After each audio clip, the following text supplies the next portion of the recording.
When we think of graphics cards, we often think of the monsters that gamers like to put in their computers, festooned with RGB lighting and sporting 3 fans to keep it cool. They're a vital part of any gaming setup, though the RGB is not. In this video, we'll be looking at how graphics cards work and why they're so important for gaming. The first thing to note about graphics cards is that they're not so different from microprocessors. In fact, the core part of a graphics card is the graphics processing unit, or GPU, which is a counterpart to the central processing unit, or the CPU. Graphics cards were originally brought to market as a type of hardware accelerator. An accelerator is a piece of hardware that's uniquely specialized for a specific type of task, one that could be done by the main processor but not as well. Another example of an accelerator is a sound card, which may have better audio processing capabilities than what the CPU could do on its own. The graphics card naturally takes a load of graphics processing off the CPU. In the early days of computing, when graphical user interfaces were becoming the norm in computers, CPUs were designed to render those graphics. While CPUs could render the most basic sort of games like Pong or Solitaire, they were weak in general at the time, and they had a lot of other things to do. It wasn't until the advent of graphics cards that genuinely sophisticated games were even viable. As we go on, we'll break down graphics into their essential components and look at how their work gets done on the hardware side and on the software side. Here are the main parts of a graphics card and the roles they play. When you pick up a graphics card, most of what you're holding can be considered the main board or motherboard of the card. This board does the same thing as the motherboard of a computer itself. It's a printed circuit that provides power and data connections between various parts of the card, as well as having components like capacitors and transistors that facilitate the flow of electricity around the board. We've already looked at the graphics processing unit, or GPU. This is the bit that takes data coming from an application, whether it's a game or something else, and sort of converts it into a video signal. That conversion is called rendering, and it's complicated enough to make a separate video about, but we'll talk about rendering in more detail later on. It then sends that video signal to an output device, like a monitor or a TV. Those output devices will be plugged into the ports on the back of the graphics card, which faces outwards from the PC case. And finally, a key component of the graphics card is the video RAM, or VRAM for short. You can think of VRAM as the desk that the GPU works on. Data that comes to the graphics card has to be stored somewhere so the GPU can render it, and that's the role played by the VRAM. Now that we've introduced the characters in this story, let's see how everything works together. When you play a game, what exactly is happening behind the scenes? We're sure you know a thing or two about how a program is coded in a general sense, and that's easy to understand within the context of, say, a calculator app. But when you look at all the explosions and shiny stuff in a video game, it can be hard to imagine that that stuff is code, too. In fairness, few game developers actually fire up Visual Studio and write honest-to-goodness code for their games. These are the major studios that have the R&D budget to develop their own game engines from scratch. Most studios use off-the-shelf engines like Unity or Unreal or CryEngine, which are very graphical in nature to allow amateurs to use them easily. But make no mistake, behind all that visual flair is math. Tons and tons of math. More math than a million mathematics professors have done in their lives combined. And in order for a game to work smoothly, that math has to get done really fast. Doing these calculations is basically what rendering is. The key to this math, though, is that the calculations are actually really simple and straightforward. A CPU is perfectly capable of doing these kinds of calculations, but not very well. You see, CPUs are normally designed to handle complex calculations by crunching through them at a more leisurely pace. The pace we're talking about is obviously still really fast, yet not fast enough for video game graphics. That's where the unique characteristics of a GPU, which is specifically designed for this purpose, make it such a good fit for this workload. We keep saying that CPUs and GPUs are similar, but how are they different? CPUs have cores. That's not new information for anyone, we think. We've come a long way from the monolithic CPU designs of yesteryear to have multiple smaller CPUs on a single chip. There used to be dual-core CPUs, then we got quad-core, and in 2022, hexa-core and octa-core CPUs are the norm at the mid-range and high-end levels for desktop computers. So NVIDIA makes the RTX 3060, which is an entry-level graphics card for those on a budget. GPUs have cores too, you see, so the natural question is, how many cores does an entry-level graphics card have? 4? 6? 8? Dare we dream? You're way off, friendo. The RTX 3060 has 3,584 cores. That should make the RTX 3060 the most powerful computer computer in the world. But CPU cores and GPU cores are not the same. Remember, CPU cores are designed to handle heavy and complex tasks, even if it takes a lot of power to do so, while GPU cores are designed to do quick calculations. You'd need a ton of GPU cores to match the computational strength of one CPU core. But why compare when we can have both? If you're still confused about all this, here's an analogy that might help. Let's say that when you went grocery shopping with Mr. Olympia or whoever the biggest bodybuilder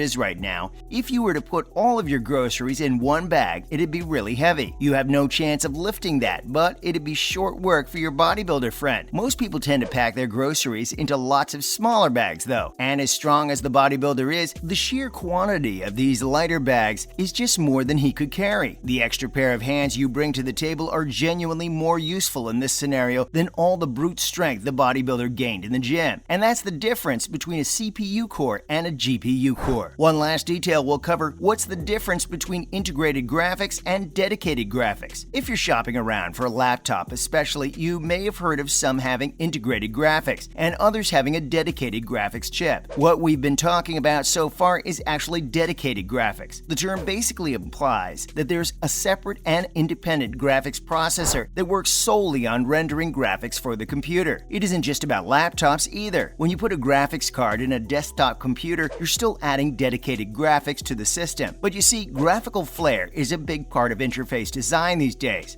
Compare the looks of Windows or even Mac OS today to their versions from the 80s. And you also have things like 4K and HDR videos on sites like streaming services and YouTube. A typical CPU wouldn't be able to handle all this, which is why Intel and AMD have been putting or integrating tiny GPUs in their consumer chips for years. If you're not interested in playing video games, you pretty much don't have to invest in a graphics card at all. The integrated graphics will be perfect for your needs. Keep in mind though that server class chips often skip the integrated graphics. Don't start panicking if you drop an Intel Xeon into your system and all you get is a black screen. To round out this video, some tips on buying a graphics card. For starters, as we said before, if you're not playing any video games besides your average endless runner, you do not need a graphics card. Stick with the integrated graphics, you'll be golden. If gaming is on the agenda though, the kind of graphics card you need will depend on the games you play. Fortnite, Rocket League, CSGO, and games like that don't usually demand much from your graphics. Most of them are actually kind of old by now. Any of the entry-level offerings from Nvidia or AMD should do the trick for this level of gaming. High-end games require high-end graphics. At this point, you have to choose between getting a good deal and something that can last you longer. There may be a graphics card that'll offer you a real bang for your buck today, but it's likely to fall behind as tech marches on. Drop a G on a card though, and it'll last you a good long while. That's it for today's video. Do you have any questions about graphics cards? Ask away in the comments section and an answer will be along shortly. What graphics cards have you owned in the past? Are you Team Nvidia or Team AMD? Render your answers to the comment section below and don't forget to like, share, and subscribe.